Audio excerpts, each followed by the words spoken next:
Tears are here with Teamfight Breakdown 7 between TSM and Starhorn Royal Club, and like always we'll let the clip roll out, and I learned a little bit of video editing, so tell me how that went in the comments.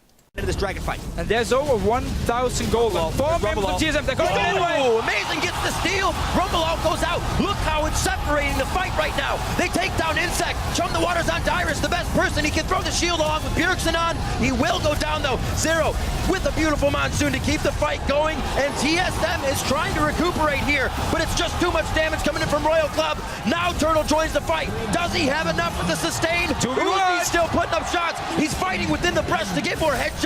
He's trying to do what he can.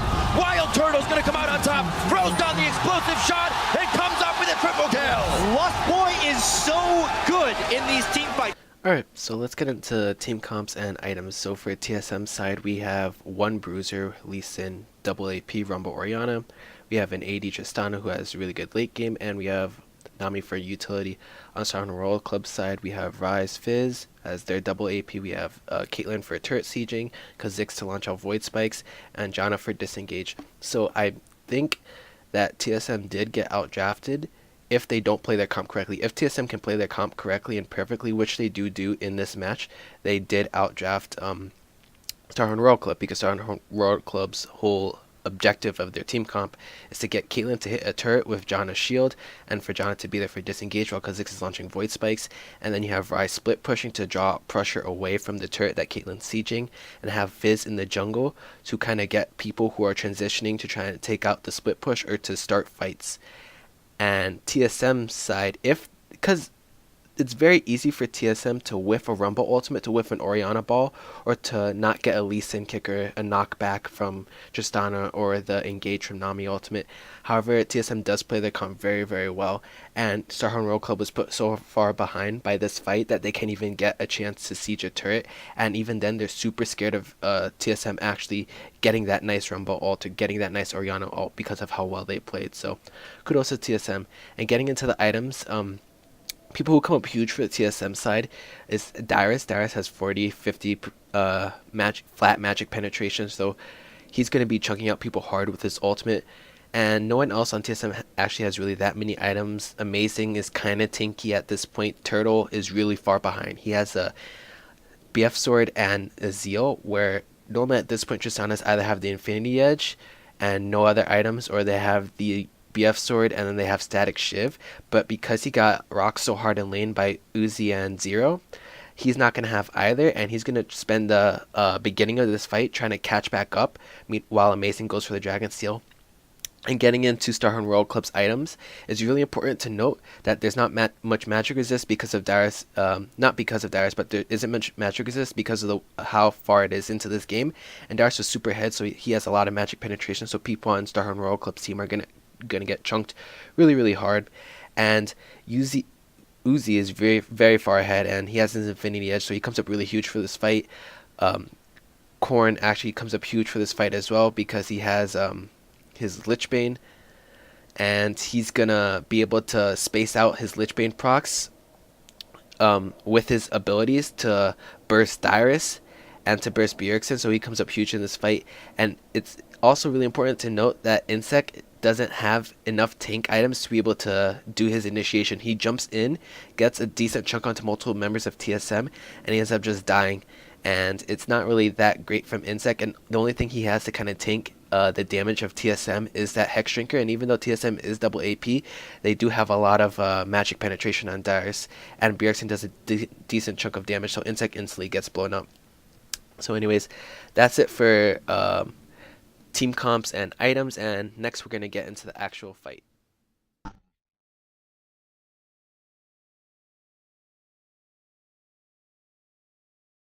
So to start off this team fight, Amazing goes in and he steals a dragon. I outlined his movement paths in light blue. You can see he jumps across the wall, then he's going to place a ward, and he's going to jump back into the rest of his team. At the same time Amazing goes in to steal a dragon, Dyrus is going to lay the Rumble ultimate, which I outlined in dark blue, and it's going to cut across Starhorn Royal Club. This is very well played by Dyrus, because not only does it cut across Starhorn Royal Club and dividing their team into half and disorientating them, it forces Cola and Korn more so into the Dragon Pit, and I outlined their movements in red. And Uzi is going to try to walk around the Rumble ultimate, so it really disorientates Starhorn Royal Club. At the same time the Rumble ultimate is placed, the Giant Tornado by Zero goes off and knocks up 2 to 3 members of TSM. And as the Giant Tornado knocks up the members of TSM, Insect is going to try to jump from the dragon that he missmited into TSM to get an initiate off for the rest of his team. And that's why the Rumble ultimate was very well played by Darius, because it blocks the initiate from Insect, and Insect's going to end up 1v4ing while the rest of his team is cut off from him by the Rumble ultimate.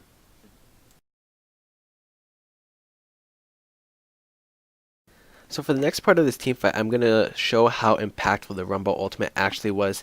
You can see the Rumble ultimate, or could kind of see how it displaces Starhorn Royal Club, and it forces Uzi to walk around it.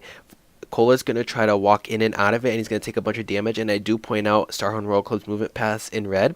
So he's going to walk in and out of the Rumble ultimate, he's going to take a bunch of damage, he's just going to walk right through it, and he's going to accept that he took damage. Cora's going to try to walk around it, and he does get chunked for doing so, and he's going to go on to the edge of the dragon pit and try to jump over to assist Insect, who initiated the fight, thinking that his team would follow him up, but the Rumble ultimate divided his team. Zero is not going to really do much, he's just going to stay where he is. He's going to be waiting on Uzi to walk around, and he's going to shield him and support him.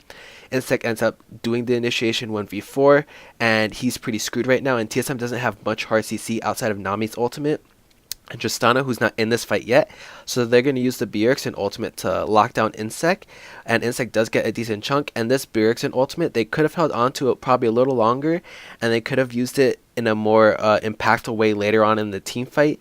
However, TSM doesn't have much hard CC, and they wanted to make sure that they lock down Insect long enough to kill him and turn this fight their way, because Insect does have his ultimate to slip out if need be.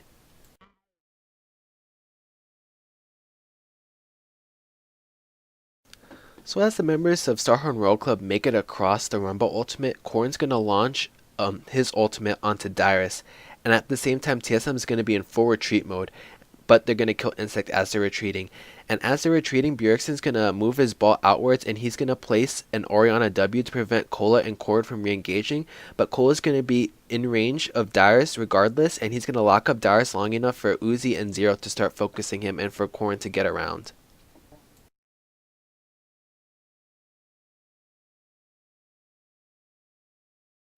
So as TSM is in full retreat, Lolesports is going to get a very nice Nami tidal wave off, and it's going to knock up Cola as he's trying to disengage this fight.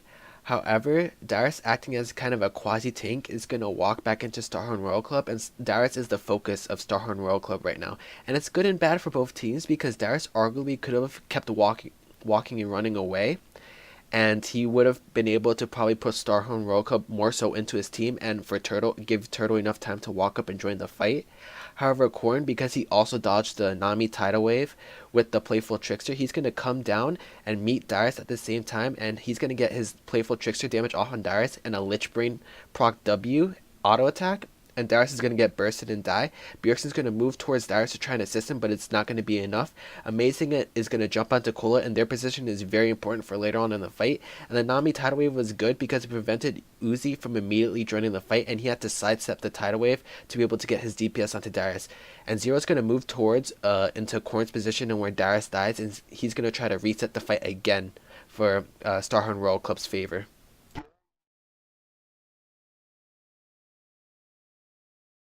So here we can see how Zero flashed from the pixel bush where Dyrus previously died. And as we take TSM's positioning going from top to bottom, it doesn't really matter where Lolesports ends up because he ends up supporting Bjergsen regardless. Bjergsen is going to end up in the pixel bush where Dyrus previously died. He's going to try to move his ball into the bush where Corrin is located at to try and find him, and at the same time, Uzi is going to get chunked while he's trying to A-click into Bjergsen. He's trying to A-click into Bjergsen to draw aggro away from Corrin so that Corrin can clean up this fight for his team. And as Uzi is trying to A-click into Bjergsen, he's also moving into the pixel brush to get some stacks of his Caitlyn passive.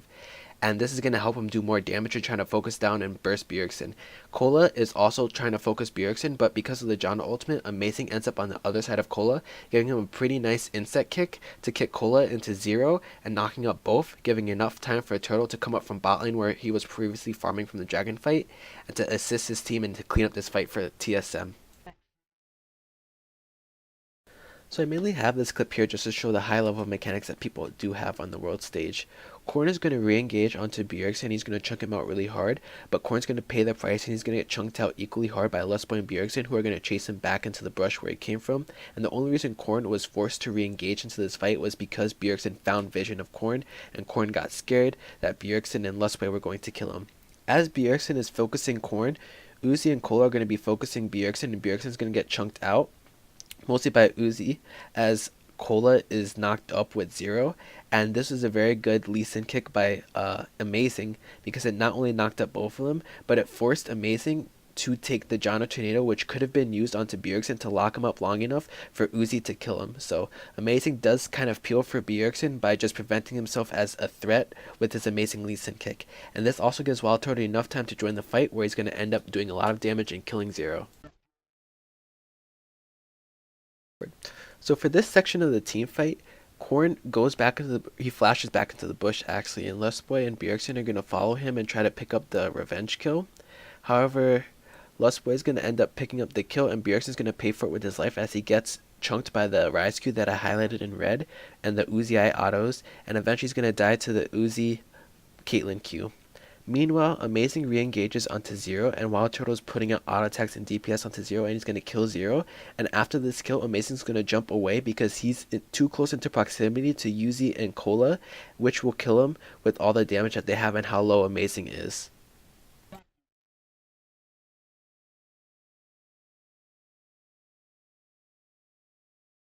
So for this part of the fight, lolesports actually gets a revenge kill onto Korn, and Cola launches a Rise Q, which I highlighted in red, onto Amazing, and I also put a little green bar under Amazing's health and around Wild Turtle's heal because it gives Amazing enough HP that he barely lives the Rise Q, and it forces Uzi to move downwards onto the red pathing and chase Amazing. Meanwhile, Wild Turtle and lolesports are focusing Cola, and they get the Cola, where Uzi is now left to 1v2. However, Uzi very smartly moves downwards towards the Pixel Brush to maximize his Caitlyn passive.